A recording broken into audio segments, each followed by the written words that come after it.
In ancient Greece, the city-state of Sparta was not known for its culture, its art, or its philosophy. It was known for one thing: control. Everything in Spartan society was structured around a single objective: to create a system that could sustain power through discipline, obedience, and military strength. This objective did not begin in adulthood. It began much earlier. It began at birth. Newborn children were not automatically accepted into society. They were evaluated, inspected, judged. The decision was not made by the family, but by the state. If a child was considered weak, unhealthy, or incapable of contributing to the system, that child did not continue within it. This was not hidden. It was understood. Because in Sparta, survival was not a right. It was conditional. For those who were accepted, the next stage came quickly. Childhood, as most societies understand it, did not exist in the same way. At the age of 7, boys were removed from their families and placed into a system designed to reshape them entirely. This system had a name: the agoge. It was not a school. It was a process that did not focus on comfort, development, or individuality, but on transformation. The goal was not to educate in the traditional sense. It was to produce something specific, a person who could operate within the Spartan structure without hesitation. From the moment they entered the agoge, the children were no longer treated as individuals. They were part of a unit. Their identity shifted from personal to collective. Loyalty to family was replaced with loyalty to the group. Personal needs were deprioritized. Survival within the system depended on adaptation, not resistance. Conditions were controlled. Food was limited. Comfort was removed. Resources were restricted. These were not oversights. They were intentional. The system was designed to create pressure, because pressure reveals limits, and the Spartan system was built to remove them. At least, that was the idea. Once inside the agoge, the transition was immediate. The boys no longer belonged to their families. They belonged to the system. In Sparta, the purpose of the agoge was not to teach skills in the traditional sense. It was to remove everything that could interfere with obedience. Individual identity, emotional dependence, personal comfort, these were not just ignored. They were actively reduced. The structure was simple, but effective. Children were grouped together and assigned to units. They lived collectively, trained collectively, and were evaluated collectively. Success was not measured by personal achievement, but by how well they functioned within the group. This created a dynamic where cooperation was necessary, but competition was constant. Resources were limited by design. Food was intentionally insufficient. The boys were expected to steal to survive, not as an act of rebellion, but as part of their training. If they succeeded without being caught, it demonstrated skill. If they were caught, the punishment was severe, not for stealing, but for failing to do it properly. This distinction mattered, because the system did not discourage the act. It encouraged the outcome. Pain was also part of the structure. Physical endurance was tested regularly. The boys were exposed to conditions that required them to adapt quickly. Cold, hunger, fatigue. These were not temporary challenges. They were consistent elements of daily life. Over time, the ability to function under these conditions became normal. But the most significant pressure was not physical. It was social.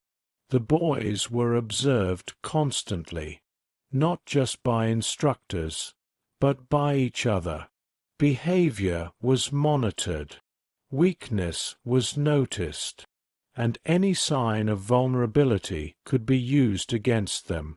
This created an environment where trust was limited and self-control was essential. At the same time, the system introduced hierarchy. Older boys had authority over younger ones. This authority was not symbolic. It was exercised directly. Instructions were given. Corrections were enforced, and the line between training and control became difficult to distinguish. For those within the system, adaptation was not optional. It was required, and over time, adaptation led to change, not just in behavior, but in perception. Because when a system controls conditions consistently, it begins to shape how those conditions are understood. What once felt extreme becomes normal. What once felt difficult becomes expected. And when that happens, the system no longer needs to enforce every rule. It becomes internal. The agoge was not designed to be comfortable. It was designed to test limits. But over time, it did more than test them. It redefined them. The boys who entered the system at the age of 7 did not leave it unchanged. The process they experienced was not temporary. It was continuous, structured, and reinforced over years.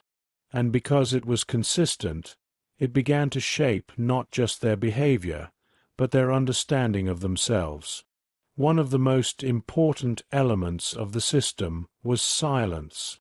The boys were taught to speak briefly, if at all. Communication was controlled.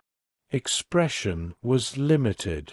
This was not just about discipline. It was about reducing individuality. The less a person expresses, the easier it is to align them with a structure.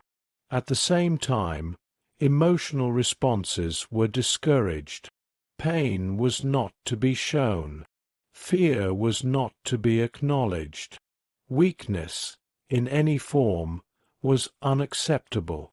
This created a dynamic where internal experiences had no external outlet. Over time, the ability to suppress those experiences became a necessary skill. And once that suppression became habitual, it changed how the boys processed everything around them. Relationships were also affected. The bonds formed within the system were not based on traditional trust. They were based on shared conditions. Everyone experienced the same pressure, the same limitations, the same expectations. This created a form of connection, but it was different from what they had known before. It was structured, controlled, and dependent on the system itself. Because of this, leaving the system, even temporarily, was difficult. The outside world did not operate under the same conditions. It did not follow the same rules. And for those who had adapted to the agoge, that difference could feel disorienting. But within the system, there was no alternative. Adaptation continued. Reinforcement continued. And over time, something else became clear. The system did not just produce disciplined individuals. It produced individuals who no longer questioned the structure that shaped them. And that was the point. By the time the boys approached adulthood, the transformation was no longer gradual. It was complete. Years inside the agoge had reshaped how they thought, how they reacted, and how they understood their place within Sparta. The system had not simply trained them. It had replaced key parts of their identity with something more controlled, more predictable, and more aligned with the needs of the state.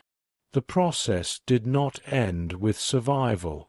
It moved toward selection. Not every boy who entered the agoge would achieve full status within Spartan society.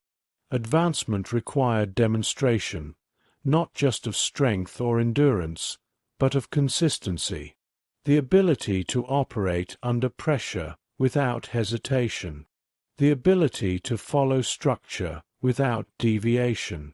One of the most significant stages in this process was integration into the adult system. This did not happen automatically. It had to be earned. The individuals who passed through the agoge were expected to join communal groups, live under continued observation, and maintain the discipline that had been instilled in them. Even in adulthood, personal independence was limited. Meals were shared. Living arrangements were controlled. The structure extended beyond training into daily life. This continuity mattered because it prevented regression. If the conditions that shaped behavior are removed, behavior can change. The Spartan system avoided this by maintaining those conditions indefinitely. The transition from child to adult did not remove control. It expanded it. There were also elements of the system that operated in less visible ways. Night operations, surveillance, assignments that required individuals to move through their own territory with a specific purpose, monitoring, identifying, and, in some cases, eliminating perceived threats within the population. These actions were not framed as punishment. They were framed as necessity.